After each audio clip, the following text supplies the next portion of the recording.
It's just a simple kiss and no one has to ever know. Welcome to my so utterly famous book reviews with me. If I could encourage you to do book reviews, it can encourage me to do book reviews. Because what books you think are interesting and what you emotionally like or love is cool because it is distinct to you. You walk into a library and there's what? 3 million books in there. What are you gonna pick and why?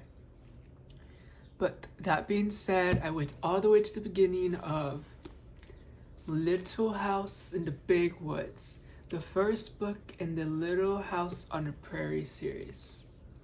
I think it was 1954 when this book was written. 34. Maybe 1934. That's crazy. Because there's still people alive that were born in 1934. But in this book, we got to explore more concepts of life in the 1800s and how minuscule, how minimal, how unmaterialistic, how home life this book shared. And if it wasn't for Laura penning down her experiences, we kind of would have forgot, because I read on Wikipedia that this was a family-oriented book, and that was spread over time through hearsay. Like if you talk to your grandparents, they're telling you stories that they heard or that they remember, but no one's ever written them down. And you know, sometimes like if you keep repeating something, you change the details and you change what you remember. So we need writers in the world to remind us of how it was at the very beginning when America was young. Laura is a middle child, and it's so interesting to see Laura as a 5-year-old. Her older sister, Mary, it's so interesting to I started reading the books, Little House on the Prairie books, when Mary was blind. So it's so interesting to go back to the first book before Mary was blind, before this sickness. So it's so interesting to just to know about what's going to happen to her in the future. And she doesn't know what's going to happen to her. But it's so cool to imagine I know what's going to happen to you. And it's and you want to tell that person not to take their eyesight or anything for granted because it will be taken away. But okay, she's a middle child and Mary's the oldest child, and she has short brown hair and she has natural light blonde hair. And even in the 1800s, we had that stigma or that societal currency of beauty still intact, in the sense that even at 5 years old, she knew that blonde-haired, light-skinned, blue-eyed girl was more beautiful, and she envied Mary for her naturally blonde hair because she has brown hair. That was to a 5-year-old that didn't have television, that didn't have internet, that didn't even have rapport from a society around her because she lived in the woods. So how does that get to you? That's wild. And then we have her baby sister Carrie. So she is a middle ugly duckling middle child. And Mary is the beautiful first child, and we have our youngest child. But I loved how we got to hear how they explored birthdays and Christmases, because it's so interesting that they valued, because they didn't have money and value, literally, they valued making homemade gifts for each other. Ma made her her first doll, and that was her gift. And later on in the other books, they started making blankets and dresses and hats for themselves as gifts, and they had to hide it around their house so they wouldn't know that the gift that they were making for each other. Which is so sweet, isn't it? Tried to get past him, he kept in front of her and snapped at her. That scared her. I should think it would, Ma said. He was so savage. I thought he was going to bite me. Oh my god. Hello, Avril Lavigne, bite me. Said Aunt Eliza. I believe he would have.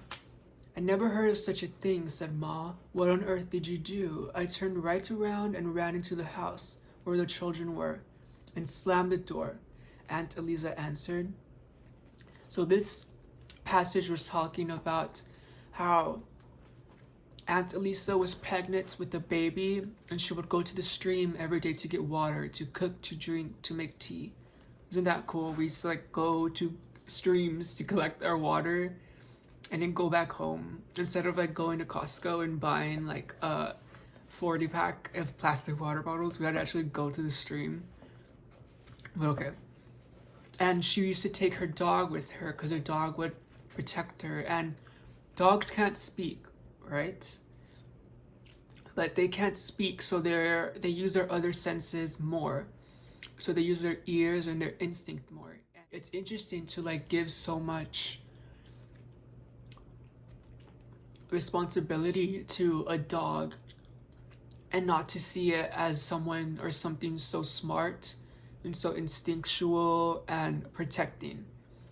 And that dog knew that from its basic instinct, which is so interesting. That is why you need to have more dogs in your life and not so much people. Am I right? Dogs over people. Oh my god, yes. Dance at Grandpa's. At Grandpa's house, there was a party going on. I don't know how they told everyone. It probably took like a month to send your invitations out because you had to actually walk or go on your horses to everyone's houses and tell them that you're having a party soon. Crazy, right? Now we could just send a text or a Snapchat. But okay, there was a party, and this was the first instance that I saw that it was a whole bunch of women from the 1800s together in one room. And it was so cool because it talked us through and told us like how they got ready, what they thought was beautiful. They saved like beautiful dresses for like special occasions, and there was no makeup. Like I was expecting to see some makeup details in this book, but again, Laura was 5 years old, so she's telling it from like that 5-year-old perspective. I'm gonna look up and see what makeup products or what they use for makeup products, like berries or berries. Like I don't know what you're gonna use, right? But it told us like how they combed their hair until it was bone straight. And now I have to use like 450 degrees in my hair to get it straight. And they just had to comb it and braid it very daintily and prettily. And then they would like spend like 30 minutes like mapping their hair around their face so it could shape it and look very beautiful and feminine.